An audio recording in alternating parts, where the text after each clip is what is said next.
അപ്പോൾ നമ്മളിന്ന് വന്നിരിക്കുന്നത് ഒരു വ്യത്യസ്തമായ ഡിസ്കഷൻ്റെ ഭാഗമായിട്ട്. വേറൊന്നുമല്ല, നമ്മുടെ എപ്പിക് രാമായണ നമിത് മൽഹോത്രാസ് രാമായണയുടെ ഒരു ഗ്ലിംസ് ഇറങ്ങിയിരുന്നു കഴിഞ്ഞ ദിവസം. അപ്പോൾ അതിൻ്റെ ആ ഗ്ലിംസിനെ പറ്റി ഒരുപാട് പേർക്ക് എന്താ പറയുക, ഈ അതിൻ്റെ VFXിലുള്ള ഏറ്റക്കുറച്ചുകളും എല്ലാത്തിനെ പറ്റി ഒരുപാട് പേര് വീഡിയോ ചെയ്തിട്ടുണ്ട്. സോ അപ്പോൾ നമ്മൾ വിചാരിച്ച് നമുക്കും കുറച്ച് പറയാനുണ്ട്. നമ്മൾ ആക്ച്വലി ട്രെയിലർ റിയാക്ഷൻ ആ ഗ്ലിംസ് റിയാക്ട് ചെയ്തിട്ടുണ്ടായിരുന്നു. അപ്പോൾ അതിന് നമ്മൾ കുറച്ച് കാര്യങ്ങൾ പറഞ്ഞു. അപ്പോൾ നമുക്കത് കുറച്ചുകൂടെ ഇത് ആക്ച്വലി വീഡിയോ നമ്മൾ ഉദ്ദേശിക്കുന്നത് നമുക്ക് ആ ഗ്ലിംസും അതേപോലെ നമ്മുടെ വാരണാസിയുടെ ഗ്ലിംസും തമ്മിൽ നമ്മളൊരു കമ്പാരിസൺ, ഒരു ചെറിയ കമ്പാരിസൺ, അതായത് എന്തുകൊണ്ടാണ് അങ്ങനെ ഒരു കമ്പാരിസൺ തന്നെ വരുന്നതെന്ന് വെച്ച് കഴിഞ്ഞാൽ ഇതിൽ രണ്ടിലും, അതായത് വാരണാസിയിൽ 20 മിനിറ്റ്സോളം വരുന്ന ആ ഒരു രാമായണത്തിൻ്റെ ഒരു പോർഷൻ വരുന്നുണ്ട്. എനിക്ക് തോന്നുന്നു അത് ആ വാർ സീക്വൻസ് ആവാനാണ് ചാൻസ്. ഇവിടെ ഫസ്റ്റ് പാർട്ടിൽ അവരുടെ ടൈം ട്രാവലൊക്കെ ഉണ്ടെന്ന് പറയുന്നത്. അപ്പം എങ്ങനെയായിരിക്കും അതിനകത്ത് അത് വരുന്ന പോകുന്നൊക്കെ അറിയില്ല. പക്ഷേ നമ്മളിപ്പോൾ അത് പറയാൻ കാരണം, നമ്മൾ വാരണാസിയുടെ ഒരു ഗ്ലിംസ് ഇറങ്ങിയ സമയത്ത് ആ ഗ്ലിംസിൽ തന്നെ ഏറ്റവും ഇൻട്രസ്റ്റിംഗ് ആയിട്ടുള്ള ഷോട്ട് എന്ന് പറയുന്നത് ഈ ത്രേതായുഗം എന്ന് പറഞ്ഞ് കാണിച്ചിട്ട് ഒരു സിംഗിൾ ഷോട്ടാണ്. അപ്പോൾ ആ ഷോട്ട് ഹനുമാൻ നിൽക്കുന്നു, ഇവരിങ്ങനെ രഥം ഓടി പോകുന്നു. അതിൽ ഈ രാമനെ ഈ പറഞ്ഞ മറ്റേ വാനരന്മാർ മുഴുവൻ ഇങ്ങനെ അവരുടെ ആ കൂനയിൽ മുകളിൽ ഭയങ്കര ലേഡ് ഷോട്ടാണ്. ഇവിടെ നമ്മളിങ്ങനെ കാണിക്കുമ്പോൾ ഇതിനകത്ത് എന്താണെന്ന് പറഞ്ഞാൽ നമ്മളിങ്ങനെ ഇൻട്രസ്റ്റഡ് ആയിട്ടിരിക്കും. പിന്നെ ഇങ്ങനെ ദൂരെ കാണിക്കുമ്പോൾ അവിടെ ഒരു സിംഗിൾ ഷോട്ടിൽ നമ്മളെ ഹുക്ക് ചെയ്യുക എന്ന് പറയുന്നതാണ് ബേസിക്കലി. ഇതാണ് നമ്മൾ പറഞ്ഞ വിഷൻ എന്ന് ഉദ്ദേശിച്ചത്. ഇപ്പം നമ്മൾ കണ്ട രാമായണത്തിൻ്റെ ഈ ഗ്ലിംസിലുള്ള സംഭവം നമുക്ക് വളരെ ജനറിക് ഷോട്ടുകൾ പോലെ, നമുക്കിത് ഒരുപാട് ഈ എപ്പിക് സിനിമകൾ നമ്മൾ കണ്ട ഷോട്ടുകളെ ഓർമ്മിപ്പിക്കുന്ന പോലുള്ള ഷോട്ടുകളും, പക്ഷേ എന്നാൽ നമ്മൾ അങ്ങനെ അധികം ശ്രദ്ധിക്കാത്ത പോലെ നമുക്കൊരു പുതിയത് അല്ലെങ്കിൽ നമുക്ക് എന്തോ ഒരു വാവ് എന്ന് തോന്നിയൊരു ഫീൽ തരുന്ന ഷോട്ടായിരുന്നു വാരണാസിയിലാണ്. അത് എന്തുകൊണ്ടാണെന്ന് വെച്ചാൽ ഇത് രണ്ടിൻ്റെയും വിഷനിലുള്ള വ്യത്യാസമാണ്. ഇപ്പോൾ രാമായണം പോലൊരു സബ്ജക്റ്റ് എടുക്കുമ്പോഴത്തേക്കും അത് എല്ലാവർക്കും അറിയാവുന്നതാണ്. അപ്പം ഒരു ഫിൽം മേക്കർ ചിലപ്പം പുള്ളിക്കൊരു പേരുണ്ടല്ലോ, പുള്ളി ഇതെടുത്തിട്ട് നല്ല രീതിയിൽ ചെയ്യുമെന്നുള്ളൊരു ഇതുണ്ട്. പക്ഷെ ആ പേര് മറ്റേ ആൾക്കില്ല. പുള്ളി ചെയ്തുകൊണ്ടിരുന്ന ലൈൻ ഓഫ് മൂവീസ് വേറെയാണ്. പക്ഷേ വേറെ ആരെന്ന് പറഞ്ഞാൽ ഇപ്പൊ രാജമൗലിക്ക് ഓൾറെഡി പരിചയമുള്ള ആളാണ്, പരിചയമുണ്ട്. പിന്നെ ആ ഒരു നോർത്ത് സൗത്തിനെ ആളുകൾ കാണുന്നൊരിതുണ്ട്. സൗത്തിന് ഭയങ്കര ട്രഡീഷണൽ ടച്ചുള്ള സിനിമകളാണ്, അവരെ നമ്മുടെ കൾച്ചറിനെ എടുത്ത് വാഴ്ത്തു എന്നൊക്കെയുള്ളൊരു ഇതുള്ളതുകൊണ്ട് ആ ഒരു സേഫ്റ്റി നെറ്റ് രാജമൗലിക്ക് ഉള്ളതുകൊണ്ട് തന്നെ പുള്ളിക്ക് കുഞ്ഞു എക്സ്പെരിമെന്റ്സ് ഈ ഫെമിലിയർ സ്റ്റോറി വെച്ച് ചെയ്യാം. പിന്നെ ഒരു ഇതെന്ന് പറഞ്ഞാൽ വാരണാസി വേറൊരു കഥ, അതിനകത്ത് 20 മിനിറ്റ്സ് ഇന്റഗ്രേഷൻ എങ്ങനെയാന്നുള്ള ഒരു ക്യൂരിയോസിറ്റി കൂടെ ഉണ്ട്. മറ്റേന്ന് പറഞ്ഞാൽ നമ്മൾ കഥ മൊത്തം അറിയാം, അത് തന്നെ ആയിരിക്കും എടുക്കുന്നതെന്നുള്ളൊരു നമുക്കറിയാമല്ലോ. അതുകൊണ്ട് അതിന്റെ ഒരു ക്യൂരിയോസിറ്റി കുറവുണ്ടെന്ന് തോന്നുന്നു പൊതുവെ.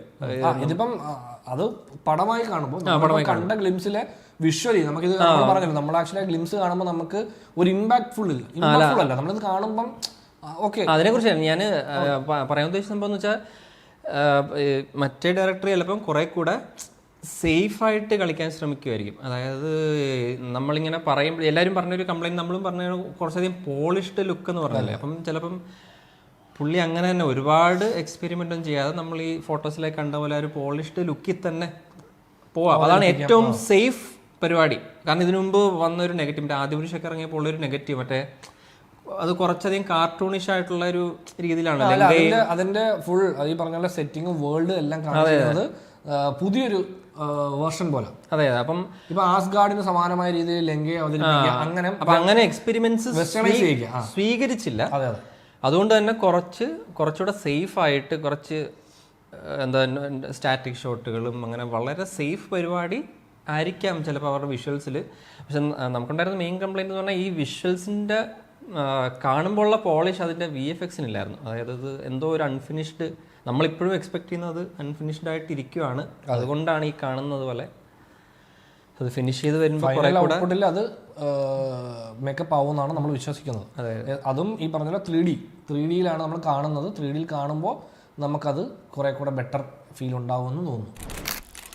പിന്നെ കാസ്റ്റിംഗ് ആണ്, അത് ഇപ്പോഴും ഒന്നും പറയാൻ പറ്റാത്ത അവസ്ഥയായിട്ടാണ് എനിക്ക് തോന്നുന്നത്. ഇപ്പോൾ രാമനെ കണ്ടു എങ്കിലും രാമൻ എന്ന് ഫീൽ ചെയ്തില്ല. രൺബീർ എന്താ ഇവിടെ എന്ന അത് ചേട്ടൻ ഇന്നലെ പറഞ്ഞ മറ്റേ നമ്മുടെ ട്രെയിലർ വീഡിയോയിൽ പറഞ്ഞ പോലെ ഈ ഡയലോഗ് ഡെലിവറി ഡയലോഗ് ചെയ്യുമെന്നുള്ളത് അത് അറിയാത്ത അതിനകത്തെന്തോ രാം വിളിക്കുന്നുണ്ട്. അതെ, ആ ഒരു ഇതേ ഉള്ളൂ ഡയലോഗ്സ് ആയിട്ട്, അതല്ലാതെ ഒന്നും ഇല്ലാത്ത കൊണ്ട് അത് കൃത്യമായിട്ട് അതിൻ്റെ ഒരു ഐഡിയ കിട്ടുന്നില്ല. ഇനിയിപ്പോൾ ചിലപ്പം സീതയുടെയും ഹനുമാൻ്റെ ഒക്കെ വരുമ്പോഴത്തേക്കും കുറച്ചുകൂടെ രാവണന്റെ ലാസ്റ്റ് ആയിരിക്കും. അതാണ് എല്ലാവരും എക്സ്പെക്ട് ചെയ്തിരിക്കുന്ന ഇതൊരു ഫേസ് പോലും കാണിച്ചിട്ടില്ല. അതുകൊണ്ട് അവർക്ക് അറിയാം അതായത് ഏറ്റവും ഇത് സെല്ല് ചെയ്യാനുള്ള, അതായത് ഈ കൂട്ടത്തില്, അതായത് ഈ കാസ്റ്റിംഗിലെ ഏറ്റവും കൂടുതൽ ഫാൻ ബേസ് ഉള്ള ആള് യാഷാണ്. അത് നോർത്തിലും സൗത്തിലും എല്ലാത്തിലും.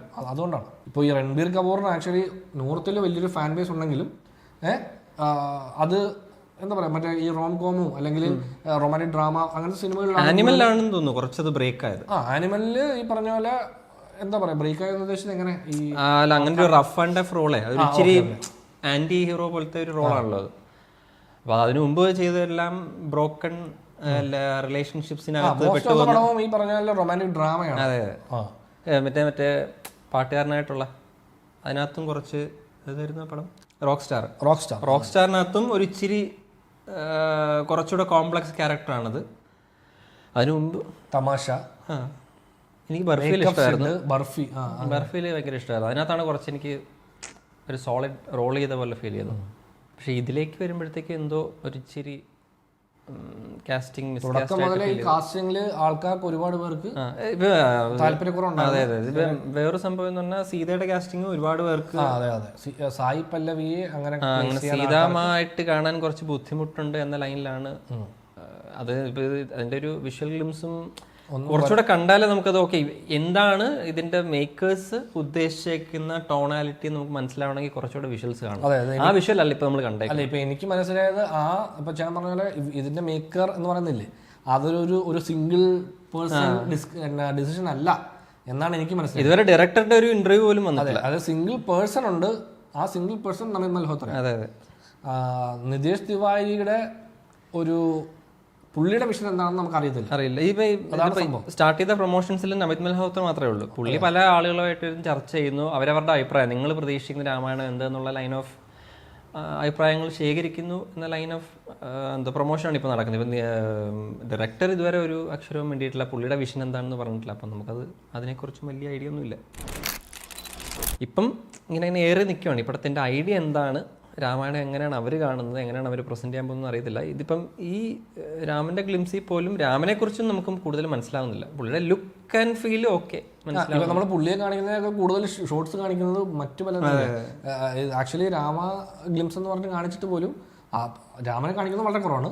മെയിനായിട്ട് ആ വേൾഡ് ഒന്ന് കാണിക്കുക എന്നുള്ളൊരു സംഭവമാണ് അവർ ഉദ്ദേശിച്ചതെന്ന് തോന്നുന്നു. അതുകൊണ്ടാണ് പല ഇപ്പം ജയൻസിനെ കാണിച്ചാൽ ഒരുപാട് പേർക്ക് ഇങ്ങനെ ഇത് നമ്മൾ ഒരുപാട് ഇംഗ്ലീഷ് പടങ്ങളിൽ കണ്ടിട്ടുള്ള അതേ സിമിലർ ലുക്കാണ് എന്നൊക്കെ പറയുന്ന ഇത് വന്നിരിക്കുന്നത്. അത് ഇവർക്കിത് വെസ്റ്റിലും കൊണ്ട് പ്ലേസ് ചെയ്യാൻ വേണ്ടിയിട്ട് എത്ര ശതമാനം വെസ്റ്റേൺ ഇൻഫ്ലുവൻസ്ഡ് വിഷ്വൽസ് കാണുമോ, എത്ര ശതമാനം നമ്മുടെ ഇത് കാണുമോ, ഇത് എനിക്കതിന്റെ ഇതൊരു ഇന്ത്യൻ സിനിമ ആയിട്ടല്ല, ഇന്റർനാഷണൽ സിനിമയായിട്ട് നമ്മുടെ കഥ പക്ഷെ അത് എനിക്ക് എപ്പോഴും തോന്നിയിട്ടുള്ള നമ്മുടെ കഥ നമ്മുടേതായിട്ട് പ്രസന്റ് ചെയ്താൽ കുറച്ചുകൂടെ സ്വീകാര്യതയുണ്ടാകും. കാരണം അവർക്കൊരു പുതുമയുണ്ടാവും. ഇല്ലെങ്കിൽ ഇത് ലോർഡ് ഓഫ് റിങ്സിന്റെ ഒരു കോപ്പിയുടെ അല്ലടാന്നുള്ള ഫീലല്ലേ വരത്തുള്ളൂ. കണ്ടിട്ടുള്ള സാധനങ്ങളൊക്കെ തന്നെയല്ലേ എന്നുള്ള ഫീൽ അവർക്കും. നമ്മുടെ രീതിയിൽ നമ്മൾ ഒരു മോൺസ്റ്റർ എന്ന് പറയുമ്പോൾ നമുക്ക് ഒരുപാട് വെറൈറ്റി വിഷ്വൽസ് ഉണ്ട്, അത് നമ്മളും കണ്ടിട്ടില്ല. അങ്ങനത്തെ വിഷ്വൽസ് കാണിക്കുന്ന ഒരു സിനിമകൾ നമ്മളും ചെയ്തിട്ടില്ല അധികം. അപ്പോൾ അതുകൊണ്ട് തന്നെ അങ്ങനെ ചെയ്യണം എന്നാണ് കുറച്ചുകൂടെ എൻ്റെ താല്പര്യം. ഇതിപ്പോൾ മറ്റേ നമ്മൾ പുറത്തുള്ള അത് തന്നെ വീണ്ടും വീണ്ടും ഒക്കെ എടുത്തു വെക്കുന്നതിലും ബെറ്റർ ആയിരിക്കും ക്രീച്ചർ ഡിസൈനൊക്കെ നമ്മുടെ ഇതാവുന്നത്. ഇപ്പോൾ ഒരു രാമായണം ഉണ്ടല്ലോ, ജാപ്പനീസ് ആനിമെ, അതായത് അവരുമായിട്ട് ചേർന്ന് ചെയ്തൊരു രാമായണമുണ്ട്. അതൊരു നല്ലൊരു മിക്സാണ്. ഒരു ആനിമയുടെ ഒരു സ്ട്രക്ചറും കിട്ടി. അതാണ് ഇപ്പൊ ചെയ്തിരിക്കുന്നതിൽ ഏറ്റവും ബെസ്റ്റ് അഡാപ്റ്റേഷൻ. പിന്നെ മറ്റേ സീരിയൽസ് ഉണ്ട്, പക്ഷേ സീരിയൽസ് ഞാൻ ഫുള്ള് കണ്ടിട്ടില്ല. സീരിയലൊക്കെ മഹാഭാരതവും രാമായണമൊക്കെ അതിന്റെ റീറൺസ് ഒക്കെ കണ്ടിട്ടുണ്ട്. പക്ഷെ അതും ഇങ്ങനെ ഫുൾ കണ്ടിട്ടില്ല, ഫുൾ എൻറ്റയറിറ്റി കണ്ടിട്ടില്ല. ആ സമയത്ത് ഇങ്ങനെ അമ്പ് വന്ന് ഇങ്ങനെ മുട്ടിയിട്ട് മറ്റേ കറണ്ട് വരുന്നത് കണ്ടു. ഓ, എന്നാ ഒരു എഫക്റ്റ് ആണ്. 10,000 അമ്പുകളായിട്ട് അതാണ് നമ്മുടെ എക്സൈറ്റ്മെന്റ്.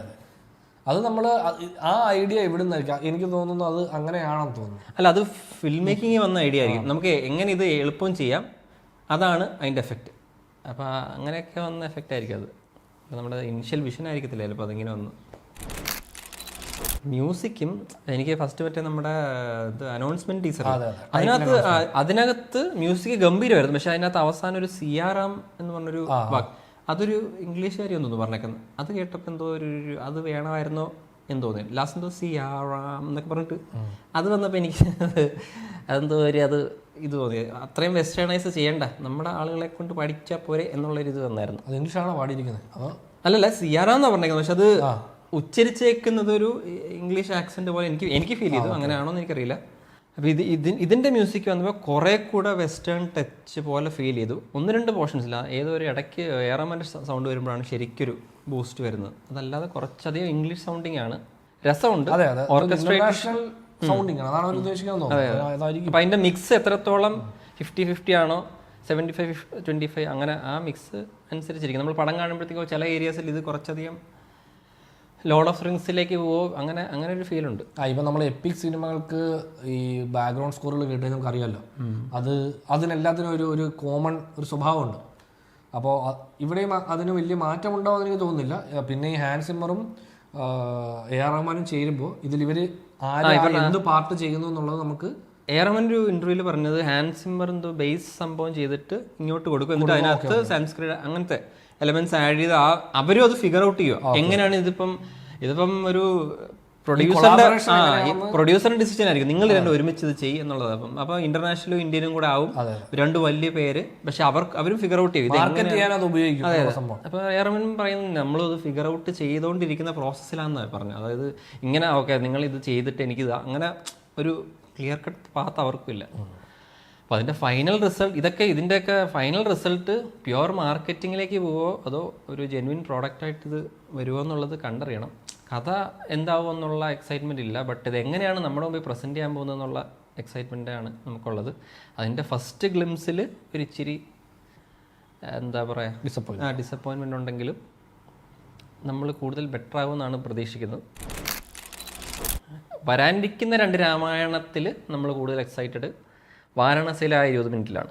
അതെന്താണ് എനിക്കൊരു എൻ്റെ മനസ്സ് പറയുന്നത് ഫ്യൂച്ചറിൽ, അതായത് ഇത് ഈ വർഷം ഇപ്പം ഇതിൻ്റെ ഫസ്റ്റ് പാർട്ട് ഇറങ്ങുമല്ലോ, വാരണാസി നെക്സ്റ്റ് ഇയർ ഏപ്രിലാണ് റിലീസ് പറഞ്ഞിരിക്കുന്നത്. 2020. അപ്പോൾ ഒരുപക്ഷെ ആ സീക്വൻസ് കാണുമ്പോൾ ഒരുപാട് പേര് പറഞ്ഞേക്കാം ഇതിൻ്റെ സെക്കൻഡ് 2027 ഇറങ്ങുമ്പോൾ കുറച്ചുകൂടെ പ്രഷർ ആവും. അതായത് അവർക്ക് ഒരു ഹോൾ മൂവി ഇത്രയും കോടികൾ മുടക്കിയ ഒരു പടം എടുത്തതിനേക്കാൾ ഇമ്പാക്റ്റ് ആ 20 മിനിറ്റിനാണ് എന്നൊരു വലിയ കൂട്ടം ഓഡിയൻസ് പറഞ്ഞേക്കാം എന്നെനിക്ക് തോന്നുന്നു. കാര്യം അത് ഇപ്പോൾ രാജമൗലിക്ക് അറിയാമല്ലോ രാമായണം എന്ന് പറഞ്ഞാൽ ഇത്രയും വലിയൊരു പ്രോജക്റ്റ് വരുന്നുണ്ടെന്ന്. പുള്ളിയെ സംബന്ധിച്ചാലും പുള്ളിയുടെ വിഷയത്തിനകത്ത് യാതൊരു വിധ കോംപ്രമൈസും ചെയ്യാത്ത ആളാണ്. അത് 1000 കോടി, ഇത് 2000 കോടി അങ്ങനല്ലേ? അതിന് 1000 സംതിങ് എന്തോ 1300 കോടി എന്താണ്. സോ കോടിയിലൊന്നും വലിയ കാര്യമില്ല, ഫൈനൽ റിസൾട്ടാണ് നമുക്ക് വേണ്ടത്. സിമ്പിൾ സംഭവമാണ്. അപ്പോൾ ആ ഒരു ഷോട്ടിൽ നമ്മൾക്കിത് എങ്ങനെ അവതരിപ്പിക്കണം, നമ്മളിങ്ങനെ ഒരു രാമൻ്റെ ഒരു ഷോട്ട് കാണിക്കണം, ആ ഷോട്ട് എങ്ങനെ അവതരിപ്പിക്കണം എന്നൊരു ഡിസിഷൻ ഉണ്ടല്ലോ, ആ ഡിസിഷൻ എടുക്കുന്ന ആ കാര്യത്തിലാണ് നമ്മൾ ഈ ഡയറക്ടേഴ്സിൻ്റെ ഭയങ്കര വലിയ വ്യത്യാസം കണ്ടുകൊണ്ടിരിക്കുന്നത്. ഇപ്പം നമ്മളീ പറഞ്ഞല്ലോ ഡയറക്ടർ, ഇപ്പം ഇവിടെ നിതീഷ് തിവാരി എന്ന് പറഞ്ഞൊരു ഡയറക്ടറുടെ നല്ല ഡയറക്ടറാണ്, പക്ഷെ നമുക്ക് പുള്ളിയുടെ വിഷൻ ആണോ ഇത് എന്ന് നമുക്ക് കംപ്ലീറ്റ്ലി അറിയില്ല. അതാണ് ഇപ്പോഴത്തെ ഒരു മറ്റേ ഇതിനകത്ത് പുള്ളി ഇപ്പം രാജമൗലിയുടെ കേസ് എടുക്കുവാണെങ്കിൽ രാമൻ എന്ന രീതിക്ക് നമുക്ക് ഇതിന് RRRന്റെ ഒരു ക്ലൈമാക്സിൽ ആ ഒരു ഒറ്റ ഷോട്ടുണ്ട് ഇതിനെ പ്രസന്റ് ചെയ്യുന്നത്. അതായത് അതിന്റെ ബിൽഡപ്പ് ഒക്കെ അങ്ങോട്ട് ലൈറ്റ് അടിക്കുക അങ്ങോട്ടൊന്ന് ലൈറ്റ് അടിക്കുക എന്ന് പറഞ്ഞിട്ട് പിന്നെ ആ സീക്വൻസ് ബിൽഡ് ചെയ്യുന്ന രീതി അത് ചുമ്മാ വേറെ കഥയോ ഒന്നും ഇല്ലാതെ പോലും അത്രയും സീക്വൻസ് കാണുമ്പോൾ തന്നെ ഒരു ക്യാരക്ടറിനെ ബിൽഡ് ചെയ്ത് പ്രസന്റ് ചെയ്യുക എന്ന് പറയുന്നത് അതിൻ്റെ വിഷൻ ഉണ്ടായിരിക്കണം. അത് ഭയങ്കര രസമാണ്. തിയേറ്ററിൽ നിന്ന് കണ്ടപ്പോൾ നമ്മൾ അത്ര എക്സ്പെക്ട് ചെയ്യുന്നില്ല. പിന്നെ കുറച്ച് കത്തിയുണ്ട് അത് കഴിഞ്ഞിട്ട്, പക്ഷേ ആ മൊമെന്റ് അത് ബേസിക്കലി ആ പടം ഒരു ഫാന്റസി ഫിലിം നമ്മൾ പറയുന്നില്ല. ആ പ്രസന്റേഷൻ പിന്നെ മറ്റേ ആ തീക്കകത്തൂടെ ആ ഷോട്ടൊക്കെ അവന് ഭയങ്കര ഇഷ്ടമാണ്. അത് ടീച്ചറി അവർ നശിപ്പിച്ചെങ്കിലും ആ ഷോട്ട് ഭയങ്കര അങ്ങനെയുള്ളൊരു സാധനം ഇതിനകത്ത് കണ്ടില്ല. ഒരു ഒന്നെങ്കിൽ യുദ്ധ ഐക്കോണിക് മൊമെന്റോ ഒന്നും നമുക്കിപ്പം വന്ന ഗ്ലിംസിൽ നമ്മൾ കാണുന്നില്ല. കുറച്ച് പേര് മറ്റേ ആ ഗോൾഡൻ ഡിയറിനെ കാണിക്കുന്ന ആദിപുരുഷിലെയും രാമായണത്തിലെയും ഷോട്ടുകൾ അപ്പുറം ഇപ്പുറം വെച്ചിട്ട് രണ്ടും ഒരേ പോലെ ഇരിക്കുന്നു. അതായത് ഇതിന്റെ തന്നെ വേറൊരു ക്ലോസപ്പ് ഷോട്ട് പോലെ മറ്റേത് ഫീൽ ചെയ്യും. അത് ഞാനൊരു കമ്പാരിസൺ വീഡിയോ കണ്ടായിരുന്നു. അപ്പോൾ അതിലിങ്ങനെ അത് അതേ ലെവല് പോലെ ചില ഷോട്ടുകൾ ഫീൽ ചെയ്യുന്നു. അതായത് മറ്റേത് 1080p ആണ്, ഇത് 4K എന്നുള്ള വ്യത്യാസം മാത്രമേ തോന്നുള്ളൂ എന്നുള്ള ലൈനിൽ.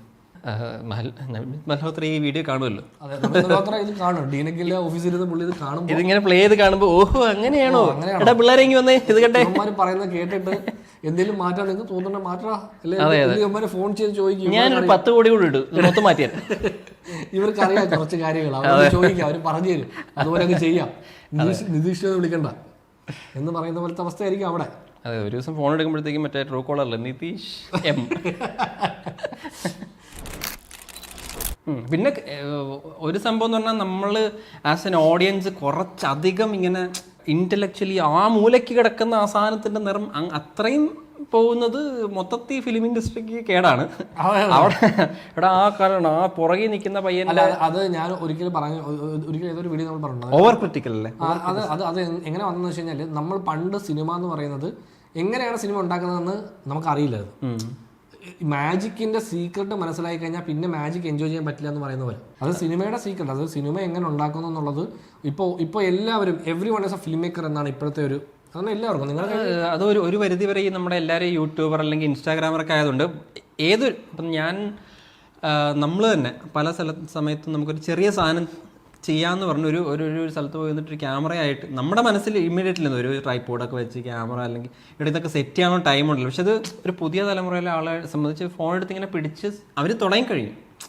അത്ര ഈസിയാണ് ആ ഫിലിം മേക്കിംഗ് പ്രോസസ്. അപ്പോൾ അതുകൊണ്ട് തന്നെ ഇത്രയും വലിയ പ്രോജക്റ്റുകൾ വരുമ്പോൾ അതിനകത്ത് ചെറിയ ചെറിയ കാര്യങ്ങളൊക്കെ വരുമ്പോൾ അവർക്കത് ഇതൊക്കെ നോക്കാം നമ്മളിത് ചെയ്യുമല്ലോ. പിന്നെ അവർക്ക് മനസ്സിലായി ഫിലിം മേക്കിങ്ങിനെ പറ്റി ഡീറ്റെയിൽ ആയിട്ട് ആളുകൾ, അതായത് ഫിലിം കാണുന്ന വ്യൂവേഴ്സ് തിരിച്ചറിഞ്ഞ് തുടങ്ങുന്നിടത്ത് എന്ത് സംഭവിക്കുന്നത് വെച്ച് കഴിഞ്ഞാൽ നമുക്കും അറിയാം. ഇപ്പോൾ ഒരുപാട് പേരുടെ റിവ്യൂവിലും ഇപ്പം നമ്മൾ അറിയുന്ന സിനിമ കഴിഞ്ഞ് ഇറങ്ങി വരുമ്പം തിയേറ്റർ റെസ്പോൺസ് എടുക്കാൻ നിൽക്കുന്നവർ തന്നെ കളർ ഗ്രേഡിങ് ശരിയായില്ല, സിനിമോട്ടോഗ്രാഫി ലൈറ്റിങ് കുറച്ചുകൂടെ നന്നാക്കായിരുന്നു, ഇങ്ങനെയൊക്കെ റിവ്യൂ പറയുമ്പോഴത്തേക്കും ശരിക്കും ഫിലിം മേക്കേഴ്സിനെ സംബന്ധിച്ചുള്ള അവർ കഴിഞ്ഞ ദിവസം ഞാൻ ഏതോ ഒരു പടത്തിൻ്റെ റിവ്യൂ കണ്ടപ്പോൾ അതിനകത്തൊരു റിവ്യൂവറാണ് ആ പുള്ളി പറഞ്ഞൊരു സംഭവം.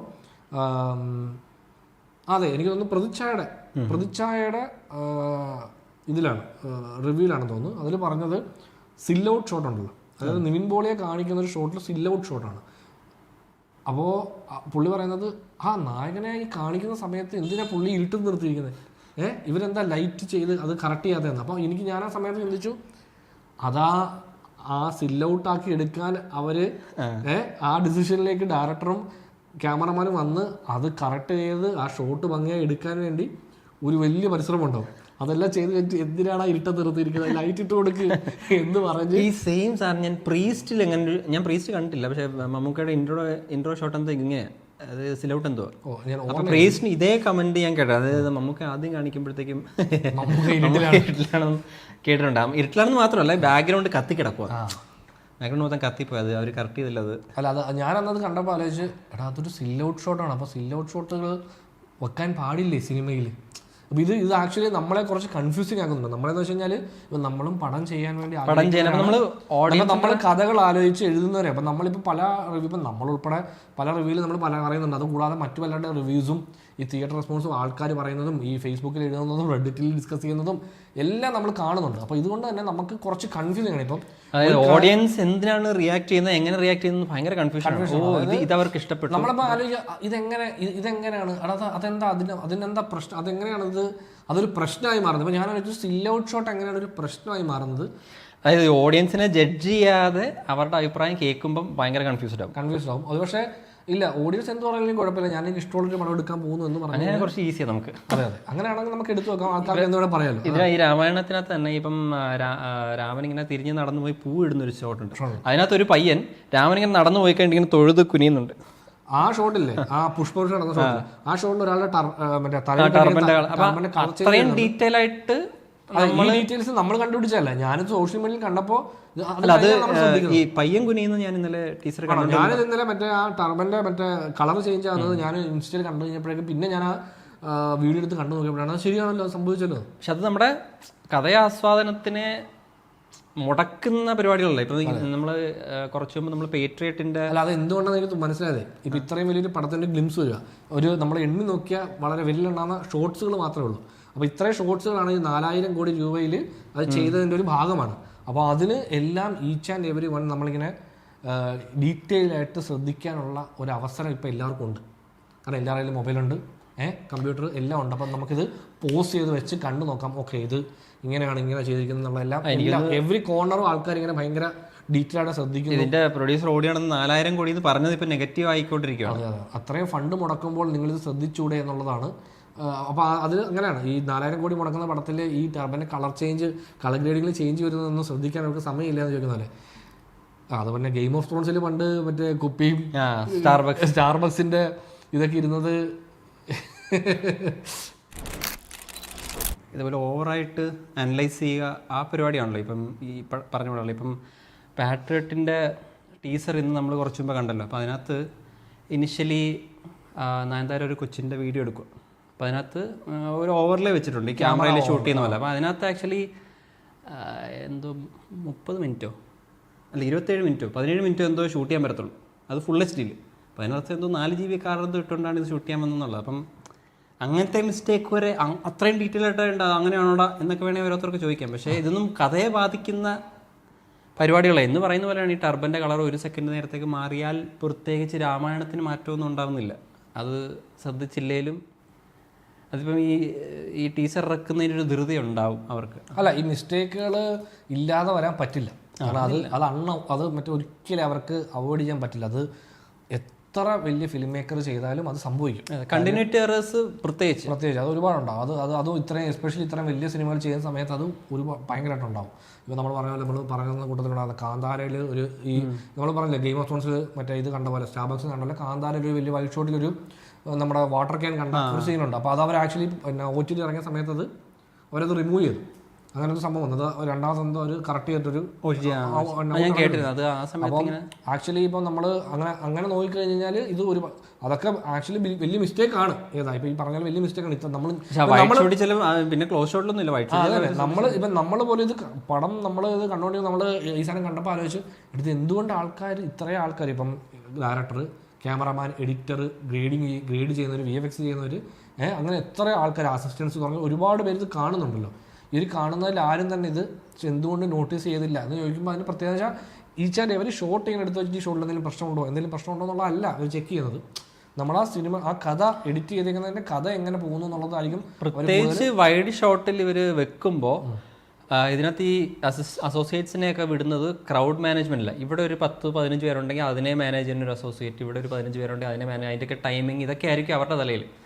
ഈ സെറ്റും പ്രൊഡക്ഷൻ ഡിസൈനൊക്കെ വേറെ ആളുകളായിരിക്കും ഹാൻഡിൽ ചെയ്യുന്നത്. അപ്പോൾ അവർ ഈ പറഞ്ഞ പോലെ ഇടയ്ക്ക് വെള്ളം കൊണ്ടുവരാൻ വന്ന സാധനം ക്യാനായിരിക്കും. അതിനകത്ത് ഏതെങ്കിലും ഒരു അസിസ്റ്റന്റിന്റെ കയ്യിൽ നിന്ന് വന്നൊരു സംഭവമായിരിക്കും. ഒരാളുടെ അശ്രദ്ധയാണ്. പക്ഷെ അതിനുശേഷം അയാളുടെ അശ്രദ്ധത്തിന് ശേഷം ഇത്ര ആൾക്കാർക്ക് അത് ആൾക്കാരുടെ കണ്ണിൽപ്പെടാതെ ഫൈനലി അത് ഓഡിയൻസിന്റെ കണ്ണിലേക്ക് എത്തുന്നത്. അപ്പോൾ അത് സംഭവിക്കും. അതും ഈ പറയുന്ന പോലെ നമ്മൾ ഇതിനും പറഞ്ഞിട്ടുണ്ട്, നമ്മൾ ഈ പടം ഇൻട്രസ്റ്റിംഗ് ആണെങ്കിൽ ഒരു വാട്ടർ ക്യാൻ ഇടയ്ക്കിരുന്നു എന്ന് വെച്ച് എൻ്റെ കാന്താര എക്സ്പീരിയൻസ് മുടങ്ങുന്നില്ല. പടം ഞാനും അത് കാണുന്നത് എല്ലാവരും ഇങ്ങനെ ഈ ആരോ അത് കണ്ടുപിടിച്ചിട്ട് ഇങ്ങനെ സോഷ്യൽ മീഡിയ ഇട്ട സമയത്താണ്. അല്ലാതെ എനിക്കും അത് പടം കണ്ടുകൊണ്ട് നമ്മളെ ശ്രദ്ധിക്കുന്നവർ കൂടുതൽ വരും. ഒന്നെങ്കിൽ പടം കാന്താര അവർക്ക് വർക്കാതെ ഒട്ടും ഇൻട്രസ്റ്റ് ഇല്ലാതെ ഇങ്ങനെ കാണുമ്പോഴത്തേക്കും അത് വാട്ടർ ക്യാനൊക്കെയാണല്ലോ അകത്തിരിക്കുന്നത്. അത് നമ്മൾ ഒരിക്കലും പറഞ്ഞിട്ടുണ്ട്. അതായത് നമ്മൾ സിനിമ ഇൻട്രസ്റ്റിംഗ് ആണെങ്കിൽ നമ്മൾ പല വിഷയങ്ങളും ഇഗ്നോർ ചെയ്യുന്നല്ല, നമ്മൾ പലതും നമ്മൾ കാണാതെ പോകും. കാര്യം നമ്മളൊരു പടം നമ്മളത് എന്തോ സസ്പെൻഷൻ ഓഫ് ഡിസ്ബിലീഫ്, നമ്മളത് അക്സെപ്റ്റ് ചെയ്യാൻ തയ്യാറായിരിക്കുകയാണ്. കാരണം ബാക്കിയെല്ലാം എനിക്ക് വർക്കാണ്. ഈ വേൾഡിന്റെ ബിലീവബിലിറ്റി ആണ് അത് കഥയിൽ നമ്മൾ ഇന്നാക്കുന്നതിൽ വല്ലാത്തൊരു പങ്ക് വഹിക്കുന്നതുകൊണ്ട് ആ ബിലീവബിലിറ്റി അതിപ്പം CGI ചെയ്താലും നമ്മൾ കാന്താരയുടെ കാര്യം പറഞ്ഞ പോലെ നമ്മൾ റിയൽ ലൈഫിൽ ഷൂട്ട് ചെയ്യായിരുന്നു. ഈ രാമായണം 150 അത്രയും കണ്ട് എമൗണ്ട്, അത്രയും കോടി രൂപ എന്തോ ബജറ്റിലാണ് കാന്താര ചെയ്തിരിക്കുന്നത്. അപ്പൊ അവരൊരു ഒറിജിനൽ കാട്ടിൽ പോയി തന്നെ അത് ഷൂട്ട് ചെയ്തിട്ടുണ്ട്. അവർക്കുള്ള അത്രയും റിസ്ക് ഇതിനകത്തില്ല. അപ്പൊ കാന്താരയിൽ ഒരു 10 പേരെന്തോ മരിച്ചു അല്ലേ? അതെ, അത് 10 പേരൊന്നുമില്ല, കുറച്ച് പേരുണ്ടായിരുന്നു. എന്തോ ഒരു വലിയ നമ്പർ. ആണല്ലേ? കാന്താരയുടെ ഷൂട്ടിനിടയ്ക്ക് ഇടയ്ക്കിടയ്ക്ക് ഇങ്ങനെ ഒരു മരണങ്ങളുണ്ടായി. അങ്ങനെ അത് കാരണം അതിന്റെ പടം കാണുമ്പോൾ നമുക്ക് മനസ്സിലാവും എന്തോരോ സീക്വൻസസ് അവർ കാട്ടിവെച്ച് ഷൂട്ട് ചെയ്യേണ്ടി വന്നു, അതിൻ്റെ സെറ്റും പരിപാടികളൊക്കെ. പക്ഷെ അത്രയും റിസ്ക് ഉള്ളൊരു പ്രോജക്റ്റ് അല്ല രാമായണം. അത്രയും കാസ്റ്റ് ഇല്ല കാട്ടിൽ വെച്ച് ഷൂട്ട് ചെയ്യാൻ. അപ്പോൾ രാമൻ, സീത, ലക്ഷ്മണൻ 3 പേര്, പിന്നെ മറ്റേ രാവണൻ വരുന്ന സീക്വൻസ്, അങ്ങനെ അത്രയും സീക്വൻസ് എങ്കിലും നമുക്ക് റിയൽ ലൈഫ് ലൊക്കേഷൻസിൽ ഷൂട്ട് ചെയ്യാൻ പറ്റിയാൽ ഈ പറയുന്ന മരണം അങ്ങനെ ഹെവി റിസ്ക് ഉള്ളൊരു സംഭവമല്ല. അതായത് കാന്താര ചെയ്ത അത്ര ക്രൂ ഇല്ല, ക്രൂ വേണ്ടി വരത്തില്ല. മാത്രമല്ല ഈ ക്രൗഡ് കൺട്രോളിന്റെ ഇഷ്യൂസും അത്രയും വരത്തില്ല. അപ്പം അതുകൊണ്ടാണ് ഇപ്പം വേറെ കുറേ പേര്. പിന്നെ അതുപോലെ തന്നെ ഈ ബോളിവുഡ് സിനിമകളുടെ ഒരു വലിയ പ്രശ്നം അവർ പറയുന്നത് എപ്പോഴുണ്ട്, അവർ റിയൽ ലൊക്കേഷനിൽ പോയി ഷൂട്ട് ചെയ്യുന്നത് വളരെ കുറവാണ്. എസ്പെഷ്യലി മെയിൻ സ്ട്രീം പടങ്ങൾ വളരെ കുറവാണ്. അതായത് മോസ്റ്റ് ഓഫ് ദ പടങ്ങളും ഇപ്പം നമ്മൾ ഈ കണ്ട ഈ മിക്ക സിനിമകളുടെയും VFX ബ്രേക്ക് ഡൗൺ വരുന്ന സമയത്താണ് ഇത് കൂടുതൽ ശ്രദ്ധിക്കുന്നത്. ഇപ്പം ആനിമൽ പോലത്തെ പടമൊക്കെ, ആനിമലൊക്കെ ഫുൾ ഓൺ സെറ്റാണ്. ആനിമലിൻ്റെ വീട് സെറ്റാണ്, പല ലൊക്കേഷൻ സെറ്റാണ്. നമ്മളതിൻ്റെ എല്ലാത്തിൻ്റെ VFX ബ്രേക്ക് ഡൗൺ വരുമ്പോഴൊന്നും ആലോചിക്കുന്നത് ഇതൊരു ശരിക്കും ഒരു വീട്ടിൽ എന്തായാലും ഷൂട്ട് ചെയ്യാതെ ആ വീട് തന്നെ സെറ്റ് ഇട്ടിരിക്കുക. അതും പല ഫുള്ളി ഇല്ല, ഒരു ഒരു ഒരു ഒരു ഏരിയ ആയിരിക്കും, ബാക്ക്ഗ്രൗണ്ട് ചേഞ്ച് ചെയ്യും. അല്ല, പല പ്രൊഡ്യൂസേഴ്സിന്റെയും ഇപ്പം പുറത്തും ഇപ്പം എല്ലാ മാർവൽ സിനിമയും സ്റ്റുഡിയോ ഫിലിംസ് ആണ്. പുറത്തും ഈ പറയുന്ന പോലെ കുറേ പ്രൊഡ്യൂസേഴ്സിന്റെ ഒപ്പീനിയൻ ഇത് കോസ്റ്റ് കട്ടിംഗ് ആണ്, ഈസി മാനേജ്മെന്റ് ആണ്. അതായത് ഷോർട്ട് കണ്ടിന്യൂറ്റി മെയിൻറ്റെയിൻ ചെയ്യും. മറ്റേതാകുമ്പോഴത്തേക്ക് സൂര്യൻ വരാതെ ഇതിന്റെ ഓപ്പോസിറ്റ് ഷോട്ട് എടുക്കാൻ പറ്റത്തില്ല. അങ്ങനെ കുറച്ചധികം എല്ലാം മെയിൻറ്റെയിൻ ചെയ്യണമെങ്കിൽ കുറച്ചധികം ബുദ്ധിമുട്ടാണ് റിയൽ ലൈഫ് ലൊക്കേഷൻ. അതുകൊണ്ടാണ് ഇവർ ഷൂട്ട് ചെയ്യാത്തത്. ബട്ട് നമ്മൾ പറയുന്നത് ഈ 4000 കോടി ഉണ്ടെങ്കിൽ അതിൻ്റെ ബിലീവബിലിറ്റി ഉറപ്പുവരുത്താൻ വേണമെങ്കിൽ ഇങ്ങനത്തെ പടത്തിലാണ് കൂടുതൽ ചെയ്യാൻ പറ്റുന്നത്. ബഡ്ജറ്റ് കുറഞ്ഞ പടത്തിൽ നമ്മൾ സ്റ്റുഡിയോ വെച്ച് കോസ്റ്റ് കട്ട് ചെയ്യുക എന്ന് പറഞ്ഞാൽ ഒക്കെ നമുക്ക് മനസ്സിലാക്കാൻ പറ്റും. അതെ, ബഡ്ജറ്റ് കൂടിയ പടത്തിലാണ് ഈ റിസ്ക് എടുക്കുക, ഇത് ചെയ്യാൻ എളുപ്പം. അതെ, എളുപ്പം. അതായത് ബഡ്ജറ്റ് കുറഞ്ഞ കാന്താരയിലാണ് അവർ ഇത്ര റിസ്ക് എടുക്കുന്നത്. ഇത്രയും ബഡ്ജറ്റുള്ള പടത്തിൽ ഇങ്ങനെ പോയി ലൈവായിട്ട് ഷൂട്ട് ചെയ്യുന്നതിന് അവർക്ക് വളരെ ചെറിയ എമൗണ്ടേ ആവത്തുള്ളൂ. അത് പടത്തിന്റെ വിഷ്വൽസ് കണ്ടാൽ മനസ്സിലാക്കാം. കാന്താരയുടെ ഒരു 1-2 കാട്ടിൽ വെച്ച് ഷൂട്ട് ചെയ്ത് ഷോർട്ട്സ് എടുത്ത് നോക്കുവാണെങ്കിൽ നമുക്ക് അതിൻ്റെ ഒരു ബിലീവബിലിറ്റിയും ഭംഗിയും ഭയങ്കര ഹൈ ആണ്. അതായത് കാട്ടിൽ വെച്ച് ഷൂട്ട് ചെയ്തിട്ട് അവിടെ നമുക്ക് ഈ പറഞ്ഞ പോലെ കാണുന്ന മരങ്ങളോ ചെടികളോ ഒക്കെ എക്സ്റ്റെൻഡ് ചെയ്യണമെങ്കിലോ അല്ലാതെ കൂടുതലാക്കണമെങ്കിൽ അതിനൊക്കെ ചെയ്യാം. അങ്ങനെ ചെയ്യുമ്പോൾ എന്താ അഡ്വാൻറ്റേജ് വെച്ചാൽ നമ്മൾ ആ VFX ഏരിയ അത് എക്സ്റ്റൻഷന് വേണ്ടി യൂസ് ചെയ്യുന്നത്. അപ്പോൾ നമുക്ക് സ്റ്റിൽ അത് കാണുമ്പോൾ നമുക്ക് ഈ ബിലീവബിലിറ്റി ഫീൽ ചെയ്യുകയും ചെയ്യും. ആക്ടേഴ്സിനും എളുപ്പം. അത് കാട്ടിൽ പോയി ഒന്ന് ഷൂട്ട് ചെയ്യുന്ന സ്റ്റുഡിയോക്ക് തേസ് ചെയ്യുന്ന ഷൂട്ട് ചെയ്യുന്നതിൻ്റെ ഒരു വ്യത്യാസമുണ്ട്. പിന്നെ ഇൻട്രാക്ഷൻസ് അതൊക്കെ ഭയങ്കരമായിട്ട് വേരി ചെയ്യും. ആക്ടേഴ്സിനോട് ഇത് മൊത്തം സാറേ ഇവിടെ ഒരു മരമുണ്ട്, ഇവിടെ നിന്നൊരു കുരങ്ങൻ വരും, ഇതൊക്കെ മൊത്തം പറഞ്ഞിട്ട് ആക്ടർ ഇത് മൊത്തം മറ്റേ സങ്കല്പിക്കാൻ വേണം, ഇമോട്ട് ചെയ്യണമെന്ന് പറയുമ്പോൾ ഇത് ഭയങ്കര എഫേർട്ടാണ് ആക്ടറുടെ മേലെ. ആവശ്യമില്ലാതെ നമ്മൾ പ്രഷർ ഇടുന്നു നമുക്ക് കോസ്റ്റ് ചെയ്യാൻ വേണ്ടി. ബട്ട് മറിച്ച് കാട്ടിക്കൊണ്ട് നിർത്തുക ഇതൊക്കെ സംഭവം ചെയ്യുവാണെങ്കിൽ കുറേ കൂടെ എളുപ്പമാണ്. അപ്പോൾ ആ ആംഗിളിൽ നിന്നും നമുക്ക് അതുകൊണ്ടാണ് അങ്ങനത്തെ ക്രിറ്റിസിസംസ് ഒക്കെ വരുന്നത്. ഇതിനകത്ത് ബേസിക്കലി അങ്ങനെയുള്ള ഈ ബിലീവബിലിറ്റി ഇഷ്യൂസാണ് എല്ലാവരും പറഞ്ഞത്. അതെ, പിന്നെ ഈ 4000 കോടിയുടെ ഫിഗർ ഇടയ്ക്കിടയ്ക്ക് എടുത്ത് അത് ആക്ച്വലി ഇപ്പൊ ആ പറഞ്ഞതുകൊണ്ട് മാത്രം ഈ 4000 കോടി അതൊരു ബാധ്യതയായി മാറി അവർക്ക്. അതെ, ഇത് ഇത്രയും പൈസ മുടക്കിയിട്ടാണോ ഇത് ഇങ്ങനെ ചെയ്യുന്നത്? ഇപ്പം 600 കോടി മുടക്കിയ ആദ്യ പുരുഷനെ പറ്റി നമ്മൾ സംസാരിക്കുന്നുണ്ട്. 600 കോടി മുടക്കിയിട്ട് ഇത്ര ആയുള്ളൂടാ എന്ന് ചോദിക്കുന്ന പോലെ. VFXന്റെ കോസ്റ്റ് പലർക്കും അറിയത്തില്ല. എന്നാലും പിന്നെ ഈ വിദേശ കുറച്ച് സിനിമകളെ റെഫറൻസ് ആയിട്ട് എടുക്കുന്നത് 100 കോടിക്കാണ് ഗോഡ്സില്ല -1 ചെയ്തത്. G-1 ചെയ്ത്. പിന്നെ ഒരു കുറച്ച് റഷ്യൻ സിനിമകളുടെ ഒക്കെ റെഫറൻസ് വരുന്നത് 50 കോടിക്കൊക്കെയാണ്. മറ്റേ അത് 50 കോടി എങ്ങാണ്ടാണ് അതിന്റെ. അതൊക്കെ എടുത്ത് വെച്ചാണ് ഇന്ത്യൻ മണി നോക്കുമ്പോൾ. അപ്പം അതിന് വേറെയും കുറെ ഫാക്ടേഴ്സ് ഉണ്ട്, പ്യുവർലി മണി അല്ലാതെ. ബേസിക്കലി അവർ ചൂസ് ചെയ്ത കുറച്ച് ഷോർട്സിന്റെ ഇഷ്യൂസാണ്. മറ്റേ ആ രൺവീർ മറ്റേ ഒരു ആയുധം കറക്കി വെക്കുന്ന ഷോട്ടൊക്കെ കുറച്ചധികം, പിന്നെ ആ പൊടിക്കാറ്റിൽ വരുന്നത്, ഈ സാധനമൊക്കെയാണ് വെച്ചതുകൊണ്ടാണ് ആളുകൾ കുറച്ച്. അതെ, അതിലൊക്കെ നമ്മൾ കാണുമ്പോൾ അത് ഭയങ്കര പോളിഷ്ഡ് ആണല്ലോ. പിന്നെ ഇത് ഓൾറെഡി ഒരു എപ്പിക് ഫാൻറ്റസി കഥ സിനിമ ആയതുകൊണ്ട് തന്നെ അതിൽ ഈ ക്യാരക്ടറും ഇപ്പോൾ പറഞ്ഞ പോലെ ഒരു ലാർജർ ദാൻ ലൈഫ് ഗോഡ്. അപ്പോൾ അതുകൊണ്ട് ഒരുപാട് റിസ്കി അല്ലാത്ത സംഭവങ്ങളായിരുന്നു. ഇപ്പോൾ അവതരിപ്പിക്കുമ്പം ഈ ക്യാരക്ടർ ഒരു മനുഷ്യനായിട്ടാണ് പുള്ളിയെ പ്രസന്റ് ചെയ്യുന്നതെങ്കിൽ ഇപ്പോൾ ഈ പൊടിക്കാൻ അടിക്കുന്നിടത്ത് പുള്ളിയുടെ ശരീരത്തെ പൊടി അടിക്കുന്ന പോലെയോ ഇല്ലെങ്കിൽ കുറച്ചുകൂടെ അങ്ങനെയൊക്കെ ചെയ്യാൻ പറ്റുമായിരിക്കും. മുടിയാനെങ്കിൽ കുഴപ്പമില്ലായിരുന്നു. അതെ, അതെ.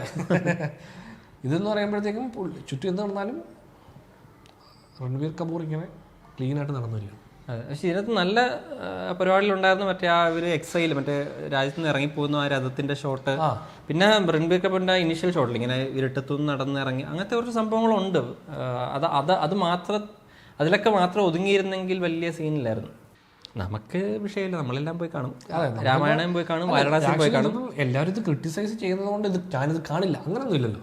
എല്ലാവരും ഇത് ക്രിട്ടിസൈസ് ചെയ്യും. എന്ത് നമ്മുടെ മുമ്പിൽ എന്ത് കിട്ടിയാലും ക്രിട്ടിസൈസ് ചെയ്യുക എന്നുള്ളതാണ്. ചിലപ്പോൾ 1% കാണും. എൻ്റെ രാമനെ ഇങ്ങനെ കാണാൻ എനിക്ക് താല്പര്യമില്ല, ഞാൻ കാണുന്നില്ല എന്ന് പറയുന്ന 1% ആളുകൾ കാണും. പക്ഷേ രാമായണം എല്ലാവരും പോയി സിനിമ കാണുന്ന ആസ്വദിക്കുന്ന ആൾക്കാർ അങ്ങനെ ഡിസിഷൻ എങ്ങനെ എടുക്കുമെന്ന് എനിക്കറിയില്ല. നമ്മളൊരു പടം കാണാനല്ല രാമായണം കാണാൻ പോകുന്നത്. ഓക്കെ, അങ്ങനെ അതാ ഞാൻ പറഞ്ഞത്. അപ്പോൾ സിനിമ ആസ്വദിക്കുന്ന ഒരാളില്ലേ, ഇപ്പം ഞാൻ ഒരു സിനിമ ഇഷ്ടപ്പെടുന്ന ഒരാളാണെങ്കിൽ ഇതുകൊണ്ട് ഞാൻ ഈ സിനിമ കാണില്ല എന്ന് ഇപ്പം നമ്മൾ പറയുന്നില്ല. ഇടയ്ക്ക് മറ്റേ കേരള എന്തായിരുന്നു സ്റ്റോറി അങ്ങനെ സിനിമ ഞാൻ കാണില്ല എന്ന് പറയുന്ന അങ്ങനത്തെ ആൾക്കാർ. ഇപ്പം ഞാനെപ്പോഴും സിനിമയാണ്, ആ സിനിമ കാണാൻ ഇഷ്ടമുള്ളവർക്ക് അതൊരു പ്രശ്നമല്ല. ഈ മറ്റേ ഇത് പറഞ്ഞപ്പോഴാണ് ചിലർ സിനിമ കാണാൻ പോകുന്നത് ഇത് കണ്ട് എനിക്ക് കുറച്ച് എൻ്റർടൈൻമെൻറ്റ്, ഒരു ആസ്വാദനം കിട്ടണം, അല്ലെങ്കിൽ ഒരു ഒരു മെസ്സേജിങ് കിട്ടണം, അങ്ങനെ എനിക്ക് ഗുണം ഉണ്ടാവണമെന്ന് വിചാരിച്ച് തിയേറ്ററിൽ പോകുന്നവരുണ്ട്. അതല്ലാതെ ഇത് ചെയ്തവന്മാരെ ഒന്ന് വിമർശിക്കാൻ, അതാ ആറ്റിറ്റ്യൂഡിൻ്റെ നമ്മളോട് ചോദിക്കാതെ പടം എടുത്ത് വെച്ചേക്കുന്നത് കാണിച്ചു കൊടുക്കുക, എന്തൊക്കെ കാണിച്ചു വെച്ചേക്കുന്നതെന്ന് അറിയണമല്ലോ. ആ മൂലയ്ക്ക് എന്താ സംഭവിക്കുന്നത്, അതിൻ്റെ കളർ എന്താ മറന്നത്, അങ്ങനെ എല്ലാവരുണ്ട്. അത് എന്ത് ആറ്റിറ്റ്യൂഡിൽ നമ്മൾ സിനിമയ്ക്ക് കയറുന്നു, എന്ത് എക്സ്പെക്ടേഷനിൽ കയറുന്നു, അതനുസരിച്ചായിരിക്കും നമുക്ക് അതിൻ്റെ റിസൾട്ട് കിട്ടുന്നത്. അതെ, നമ്മൾ ഇത് വിമർശിക്കാൻ വേണ്ടി നമ്മൾ കയറുകയാണെങ്കിൽ നമുക്ക് ആസ്വദിക്കാൻ കുറച്ച് പാടായിരിക്കും. ഒരു കമന്റ് വരെ, പിന്നെ ഈ വീഡിയോയുടെ ഉദ്ദേശം എന്താണ്, നീ വിമർശിക്കൂലടാ. ഇതാ പ്രശ്നം, ഒന്നും പറയാൻ പറ്റത്തില്ല. ഇത് വിമർശനമല്ല, നമ്മളുടെ ഒരു ഡിസ്കഷനാണ്. ഇപ്പം നമ്മൾ രണ്ട് പക്ഷവും പറയുന്നുണ്ട്. വിമർശിക്കുന്നതിനെ പറ്റി നമ്മൾ സംസാരിക്കുന്നുണ്ട്, ആസ്വദിക്കുന്നതിനെ പറ്റി നമ്മൾ സംസാരിക്കുന്നുണ്ട്. നമുക്കത് ആസ്വദിക്കാൻ പറ്റാൻ നമ്മൾ ബേസിക്കലി സിനിമ ആസ്വദിക്കുന്ന ആൾക്കാർ. അപ്പോൾ അതുകൊണ്ടാണ് ഇപ്പം നമുക്ക് പലപ്പോഴും എനിക്ക് പേഴ്സണലി തോന്നിയിട്ടുണ്ട്, ഇപ്പം പലരും ഈ പറഞ്ഞ പോലെ വർക്ക് ആവത്തില്ല എന്ന് പറഞ്ഞ പല പടങ്ങളും എനിക്ക് വർക്ക് ആവാറുണ്ട്. ഒരുപാട് പേർക്ക് ഇഷ്ടപ്പെട്ട പല സിനിമകളും നമുക്ക് ഇഷ്ടപ്പെടാതെ പോകുന്നുണ്ട്. അപ്പോൾ ഇതിനെല്ലാം കാരണം എന്ന് വെച്ചാൽ നമ്മൾ ആ സിനിമയെ കാണാൻ ചെന്നിരിക്കുമ്പോൾ നമ്മൾ എന്ത് ഇതിലാണ്. ഇപ്പം ഞാനത് ആസ്വദിക്കാനാണ് പോയിരിക്കുന്നത്. ഒരു എക്സ്പെക്ടേഷനും ഇല്ലാതെ പോകുന്നവർക്ക് പോലും ഒരു എക്സ്പെക്ടേഷൻ ഉണ്ട്. അത് എക്സ്പെക്ടേഷൻ ആ സിനിമ കാണാൻ പോയിരിക്കാൻ നിങ്ങൾക്ക് ഒരിക്കലും പറ്റില്ല. അല്ലല്ല, കാരണം ആ സിനിമയിൽ നിന്ന് നിങ്ങൾക്ക് എക്സ്പെക്ടേഷൻ ഇല്ലായിരിക്കും, പക്ഷേ സിനിമ എന്തായിരിക്കണം എന്നൊരു എക്സ്പെക്ടേഷൻ നിങ്ങൾക്കുണ്ട്. അപ്പോൾ തമാശ പടം ഇങ്ങനത്തെ തമാശ ആയിരിക്കണം, കുടുംബ ചിത്രം ഇങ്ങനെ ആയിരിക്കണം, എന്തോ ഒരു ഐഡിയ ഉണ്ട്. അതുകൊണ്ടാണ് അത് വർക്ക് മനസ്സിൽ ഇങ്ങനെ അങ്ങനെ വേണം, അങ്ങനെ ആയിരിക്കണം എന്ന് പറഞ്ഞുകൊണ്ടായിരിക്കത്തില്ല പോകുന്നത്. നിങ്ങളുടെ ബാക്ക് ഓഫ് ദ മൈൻഡിൽ സാധനം കിടക്കുന്നു. നിങ്ങളുടെ സബ് കോൺഷ്യസിലുണ്ട് ഒരു സിനിമ ഇങ്ങനെ ആയിരിക്കണം എന്നുള്ളതുണ്ട്. അപ്പോൾ അത് വെച്ചാണ് നമ്മളിപ്പോൾ എല്ലാ സിനിമയും നമ്മൾ കമ്പയർ ചെയ്യുന്നത്. നമുക്കും അങ്ങനെ ഒരു എക്സ്പെക്ടേഷൻസ് ഉണ്ട്. എല്ലാം നമ്മൾ കാണുന്ന എല്ലാത്തിലും ഇപ്പോൾ നമ്മൾ കേൾക്കുന്ന ന്യൂസ് ഉണ്ടല്ലോ, ഇപ്പോൾ ഈ പറഞ്ഞ പോലെ ഇങ്ങനൊരു സിനിമ വരുന്നു എന്ന് കേൾക്കുമ്പോൾ തന്നെ നമ്മുടെ മനസ്സിൽ ഓഹോ ഇങ്ങനെയാണെങ്കിൽ ഈ ഇതിൽ വർക്ക് ചെയ്യുന്ന ആൾക്കാർ എങ്ങനെ ഇതിനു മുമ്പ് ചെയ്ത് എന്താണ്, അപ്പോൾ ഇങ്ങനൊരു ടൈപ്പ് ഓഫ് ഫിലിം ആകാനുള്ള ചാൻസ്. അപ്പോൾ നമ്മൾ അതിൻ്റെ ഫസ്റ്റ് ടീസറോ ട്രെയിലറോ ഫസ്റ്റ് ലുക്കോ കാണുമ്പോൾ നമ്മൾ പ്രതീക്ഷിച്ച പോലെ സാധനം അല്ല. ആ എക്സ്പെക്ടേഷൻസിലേക്കാണ് ഈ മറ്റേ ഇവരുടെ പ്രൊമോഷൻസ് ആഡ് ആവുന്നത്. 4000 കോടിക്കാണ് ഞങ്ങൾ ചെയ്യുന്നതെന്ന് പുള്ളി പറയുന്നത് വരെ അതിന്റെ എക്സ്പെക്ടേഷൻ നമ്മൾ വേറെ രീതിക്കായിരിക്കും. പുള്ളി അത് പറഞ്ഞപ്പോൾ എൻ്റെ അളിയെ 4000 പൈസ മുടക്കുമ്പോൾ എന്തോ വലിയ സംഭവം ഉണ്ടല്ലോ. അവതാറിന്റെ ലൈൻ എന്നാണ് പുള്ളി പറഞ്ഞേക്കുന്നത്. അതാണ് പ്രശ്നം, അതൊക്കെയാണ് പ്രശ്നമായത്. അതാ ഇത് നമ്മൾ ഇതിനെ പ്രൊമോട്ട് ചെയ്യുന്ന സമയത്ത് അവർ ഉപയോഗിക്കുന്ന പല വാക്കുകളും നമ്മൾ ആ വാക്കുകളിൽ പിടിച്ച് പണ്ട് കൈറ്റ്സ് എന്ന് പറഞ്ഞൊരു പടം ഇറങ്ങിയിട്ട് അത് എനിക്ക് ഈ ഗണത്തിൽ പെടുത്താവുന്ന ഒരു സിനിമയാണ്. അതായത് ഇതിന്റെ പ്രൊമോഷൻസ് വല്ലാണ്ട് തള്ളിക്കളഞ്ഞതിനെ. അപ്പോൾ ആളുകൾ പോയി ഇരുന്നപ്പോഴത്തേക്ക് അത്രയ്ക്കൊന്നുമില്ല, ഒരു നോർമൽ ലവ് സ്റ്റോറി. പക്ഷെ ഞാൻ ഈ പ്രൊമോഷൻസ് കാണാതെ തിയേറ്ററിൽ പോയപ്പോൾ ഞാൻ അത്യാവശ്യം ആസ്വദിച്ചൊരു പടമാണ് കൈറ്റ്സ്. ഞാൻ നോക്കിയപ്പോൾ തിരിച്ചറിയാനാണ് നല്ല പടമല്ലേ, ഭയങ്കര നെഗറ്റീവ് റിവ്യൂ ത്രൂ ഔട്ട്. ഞാൻ വിചാരിച്ചത് ഇത്ര നെഗറ്റീവ് റിവ്യൂ അതിനുള്ളതൊന്നും ഇല്ലല്ലോ എന്ന് വിചാരിച്ചു. സിനിമാറ്റോഗ്രഫിയും ഭയങ്കര രസം.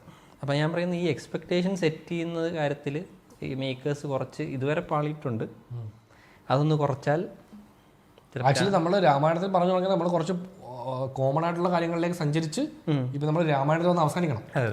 എല്ലാം ബാധകങ്ങളുണ്ടാവും, ഇതെല്ലാം പരസ്പര പൂരകങ്ങളാണ്, ഇതിങ്ങനെ കണക്റ്റഡ് ആണ് എല്ലാം. ഇപ്പം എവറിത്തിങ് ഈസ് കണക്റ്റഡ്. പക്ഷേ ഡാർക്കിൽ പറയുന്ന പോലെ ആ എക്സ്പെക്ടേഷൻ സെറ്റ് ചെയ്യുന്നത് മീറ്റ് ചെയ്ത് ഈ വാരണാസിയാണ്. 100 അടി സ്ക്രീൻ വെക്കുന്നു. അതെ, അവര് ഐമാക്സ് സ്ക്രീനിന്റെ അത്രയും സൈസ്, അതിനേക്കാൾ വലിയ സൈസിൽ ഒരു വലിയ ഇത് വെച്ച് അവർ വലിയ ലോഞ്ച് പോലെ നടത്തി.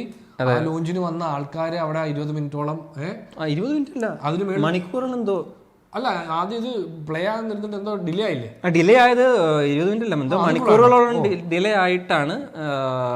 ഫസ്റ്റ് പ്ലേ കഴിഞ്ഞിട്ട് പിന്നെ ഒരു 20 മിനിറ്റ് അങ്ങനെയാണ്. എന്തോ അപ്പൊ അങ്ങനെ ഒരു പരിപാടിയോട് നടത്തി ആ വിഷ്വൽ നമ്മൾ കാണുമ്പോൾ നമ്മൾ പോലും അത് ലൈവായിട്ട് ഇവിടെ ഇരിക്കുകയാണ്. ലൈവായിട്ട് അത് കാണുന്നു, അത് റിയാക്ട് ചെയ്യുന്നുള്ള ലൈനിൽ ഇരുന്ന് നമ്മൾ പോലും അത് ചെയ്തു. കാരണം അപ്പോൾ അന്ന് അത് കാണുമ്പോഴും നമുക്ക് ഭയങ്കര എക്സൈറ്റ്മെന്റും ഹൈയും ഉണ്ട് അതിൽ. ഇത് എന്താണ് ഇയാൾ ചെയ്യാൻ പോകുന്നതെന്ന് അറിയാനുള്ളൊരു ക്യൂരിയോസിറ്റി ഉണ്ടല്ലോ. പിന്നെ ഒരു തമാശ എന്ന് പറഞ്ഞാൽ ഈ 2 സിനിമയും ഒന്നെങ്കിൽ ഫിലിംഡ് ബൈ ഐമാക്സ് ക്യാമറാസോ അല്ലെങ്കിൽ ഫിലിംഡ് 4 IMAX ആണെങ്കിലും ഇന്ത്യയിൽ ഇത് ഐമാക്സ് ഫോർമാറ്റിൽ പ്രദർശിപ്പിക്കാൻ ഒരു മാർഗ്ഗമില്ല. നല്ല ഐമാക്സ് തിയേറ്റർ ഇല്ല, ആ സൈസിനൊരു സ്ക്രീൻ ഇല്ല. അതെ, നമ്മൾ ആക്ച്വലി രാമായണ ദി എപ്പിക്കിൻ്റെ പുതിയ വേർഷനും വാരണാസിയും പറ്റിയുള്ള ഒരു ചെറിയ കമ്പാരിസൺ പ്ലസ്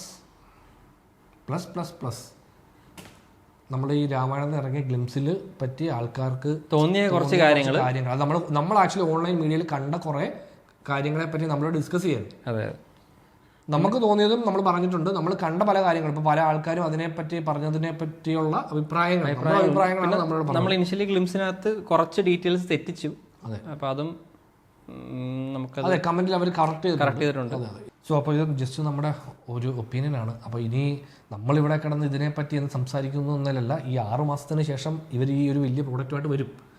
ഇനി ആ പ്രോഡക്റ്റിൻ്റെ അടുത്ത സ്റ്റേജ്, അതായത് അടുത്ത സ്റ്റേജ് എന്ന് പറഞ്ഞാൽ നമുക്കിനി ഈ പറഞ്ഞ ഓരോ ക്യാരക്ടർ റിവ്യൂവിൽ ചിലപ്പോൾ ഉണ്ടാവാം. ചിലപ്പോൾ ക്യാരക്ടർ റിവ്യൂവിന് പകരം ഒരു ഡയറക്റ്റ്ലി ഒരു ടീസർ റിലീസ് ചെയ്യാം, പിന്നീട് ഒരു ട്രെയിലർ വരും. എന്തായാലും മേജർ 3 ക്യാരക്ടേഴ്സിന്റെ വരുമെന്ന് തന്നെയാണ് എനിക്ക് തോന്നുന്നത്. ഓക്കെ, അപ്പോൾ അങ്ങനെയാണെങ്കിൽ 4 രാവണൻ ഉൾപ്പെടെ ആ ഓക്കെ ഓക്കെ. 4 പേരുടെയും വരുമെന്ന് തന്നെയാണ് തോന്നുന്നത്.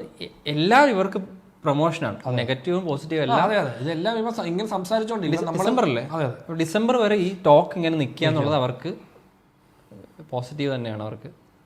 സോ അപ്പം നമ്മൾ ഇനി അടുത്ത ആ പടത്തിൻ്റെ അടുത്ത എന്തെങ്കിലും ഒരു അപ്ഡേറ്റ് വരുമ്പോൾ നമ്മൾ അതുമായിട്ട് വീണ്ടും വരാം.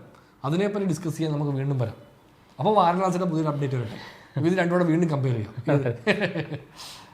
അപ്പോൾ നമസ്കാരം, നന്ദി, നമസ്കാരം.